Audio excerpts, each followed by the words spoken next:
Welcome back! In our last video, I discussed the reading challenge that I wanted each of you to undertake. And in our last class together, one of you asked if I could make some recommendations of possible books to read. So tonight, I went through all of my bookshelves and I pulled out some of my favorite books that I would love to recommend. Obviously, all of these books are going to suit my personal taste and may not necessarily fit yours, but I hope I can at least introduce you to something new or to something that you might decide that you would enjoy reading one day. So I'll go ahead and dive in no particular order. I have always been a huge fan of the Harry Potter books. I was lucky enough to be of the generation that got to grow up with them, and I am really fascinated by the new things that J.K. Rowling is coming out with. So this is The Silkworm. It's the sequel to The Cuckoo's Calling by Robert Galbraith, which of course is a pseudonym for J.K. Rowling. If you like a good murder mystery, then I think you would really like this series, so give it a try. If, like me, you are a huge fan of Parks and Rec, you might enjoy Amy Poehler's memoir, Yes Please. As I read through it, she writes in a very approachable first-person style. You feel like she's talking to you and telling you these anecdotes and stories about her life, and for me it's been really inspirational. Also, for a fan of Parks and Rec, Aziz Ansari's latest book, not a memoir, but more of an exploration into modern romance. I haven't read it yet, but I've flipped through it and it looks awesome.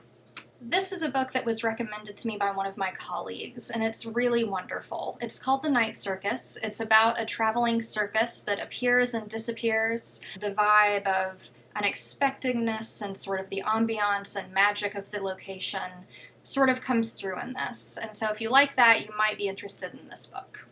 Here's one that you may have read in high school, Tim O'Brien's The Things They Carried. It's a war story, so if you're into history or war stories, this one is for you. This is a great example of world literature. It's about a young man in Albania, and it's about the vengeance pacts that each of the families undergoes and undertakes in Albania. It was a really lyrical, beautiful book.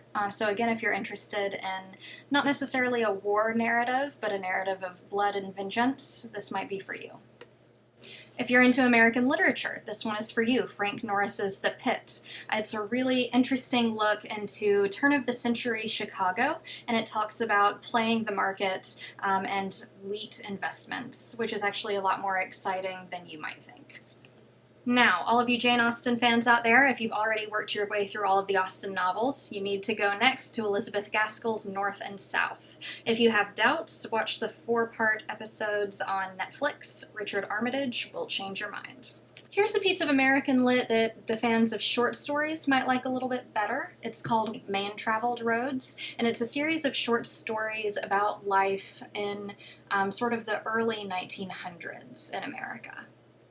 This one might look intimidating, and it is, but I have read every word of Bleak House by Dickens, and it is amazing. This is an interesting book for Dickens, published about midway through his career. It marks a change in the way he treats women in his writing, and this is one of the first books that he wrote that has a main character where the point of view is female, and so you get to hear a female's voice in his work. Now, for one of my true favorite books growing up, this is a Random House edition of Jane Eyre, 1943 New York Random House edition, and it's got beautiful wood engravings.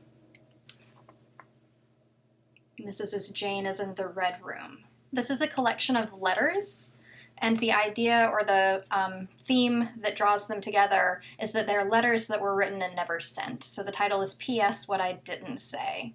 If you liked The Odyssey, you might like this book. It's Margaret Atwood's feminist retelling of Penelope's story. It's called The Penelopead. I enjoyed it very much. Here is Amy Tan's The Bone Setter's Daughter, a compelling tale of family relationships. It layers and stirs themes of secrets, ambiguous meanings, cultural complexity, and self-identity, and it resonates with metaphor and symbol, and I find that to be a particularly apt description of this book. This is called The Curious Incident of the Dog in the Nighttime. It's about a young boy with autism and how he relates and copes with the fact of his missing mother. If you love Disney movies, you really should read the original Peter Pan by J.M. Barrie. This is a beautiful edition that was put out by Puffin books, and I love the chalk covers that they did for that series. So definitely give this one a try. This has been one of my favorites in years past. It's by Rick Bragg, who's an Alabama author.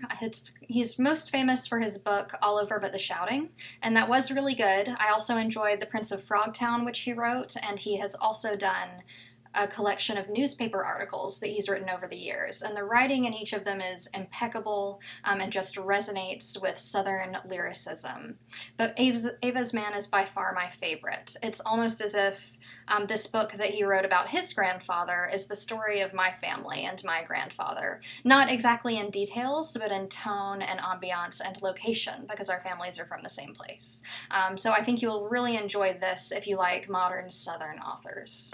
For those who are into poetry, I really enjoyed this anthology. I first came to it in high school when I was browsing through the stacks in the library. It's called Caroling Dusk. It was edited and has a foreword by County Cullen, and it's an anthology of verse by Black poets. Some of my favorite poems are in here. Here's a book on color. It's really interesting. She calls it a natural history of the palette. So basically she takes different colors and breaks down their history and origin. Rainbow Roll is a new name coming out, and I really enjoy her fiction. Eleanor and Park is a shorter one that I loved, especially the ending, but I would have to say that Fangirl was even better. So if you like fan fiction or tales about women going off to college and sort of discovering themselves and their new identities as young adults, then this would be the one for you. As You Like It is a great story about traveling away from a place you're used to and going into a new environment and questioning where you are, who you are, and what society should be. Right now, I'm reading this book. It's called I Capture the Castle by Dodie Smith. So far, the main character is a writer, and she's writing in her journal about everything that happens to her. And it seems to be set somewhere in the 1930s or 40s. It was written in 1949, and I'm really excited to see where it goes. So far, I'm liking it. For those who remember the movie Memoirs of a Geisha, that was based off of a book. And that book was based off of interviews that the author did with this woman, who later wrote her memoirs and called them Geisha a Life. I really enjoyed this even more than the book. Of course, he took some artistic license with her story, but here we get the real story about what it was like to be a geisha during that time period. Okay, if you're a fan of fantasy, Brandon Sanderson is the name you need to know. This is a great one to start with because right now it's a standalone. I think he might do other stories in this universe soon. It's called Warbreaker, and I can't tell you how much I enjoyed it. If you're ready for more of a commitment, this book is the beginning of what I think will end up being a 10-book cycle. It's called The Way of Kings. The second book is already out, but be warned, the rest of them are not, and it's going to take him a while to write them. It's called The Stormlight Archive, and this, I think, will be the defining body of texts of his career, and it is excellent. So if you're ready to make the commitment, and to wait many years for all of the books to come out, go ahead and dive in. If you're not ready to make that commitment, here's a short story that he did called The Emperor's Soul, and I enjoyed it as well. Not a short story, I'm sorry, it's a novella. And if you like Sanderson, even better, in my humble opinion, is Patrick Rothfuss. His first book was The Name of the Wind. The second one is out. The third one has not yet come out. So again, if you don't like to start trilogies before all of them are out, you might want to wait on this one, but you absolutely have to read it at some point. It's a wonderful fantasy trilogy about how you tell stories and what's important about the way you tell stories. And I just am really in love with it. It's a really captivating book with beautiful metaphor and imagery. It's called The Book Thief, and of course they made a movie based off of the book recently. And Snowflower and the Secret Fan. If you're interested in historical fiction, it has two little girls who pledge to be lifelong friends, and then how the different paths that both of their lives take and what that does to their friendship. So I think you would like this if you're interested in themes about women and friendship. Another novel by Rainbow Roll. It's another piece of epistolary fiction called Attachments, and it's written in email attachments, as if two workmates are sharing emails during the day, and then one person, the person who's sort of in charge of web safety and censoring, is reading through the flagged emails at night. Those are the books that I pulled off of my bookshelf to recommend to you. I know it's indicative only of my tastes, and you guys will have lots of books and lots of different ideas and genres that you'll want to try out, but I hope that something I showed you sparked some interest, and I would be more than happy to give you titles and recommendations based off of what you found interesting. So I will make a page for us to share with different titles of books and texts, and then everybody can contribute to that and we can all share book recommendations.